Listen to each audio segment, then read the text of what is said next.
নমস্কার, উদয় Bharati news channel পক্ষ থেকে আমি উদয়। আপনারা এখন এই মুহূর্তে ভয়াবহ যেটা ঘটনা তুলে ধরার চেষ্টা করছি।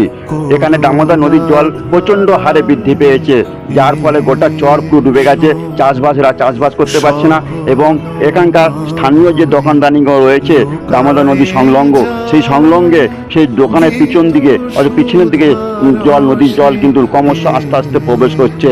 তারা কিন্তু সবাই দুশ্চিন্তা রয়েছে, গ্রামের মানুষ দুশ্চিন্তার মধ্যে রয়েছে। এবং কেন এখানে এই যে জল বৃদ্ধি পাওয়ার সঙ্গে সঙ্গে যত কীট পতঙ্গ দিচ্ছে, যেমন ছোটোখাটো বিছে বিষাক্ত ছোটোখাটো সাপ এবং নানা রকমের প্রজাতি দেখা যাচ্ছে, তাই মানুষ আতঙ্কের মধ্যে দিন কাটাচ্ছে।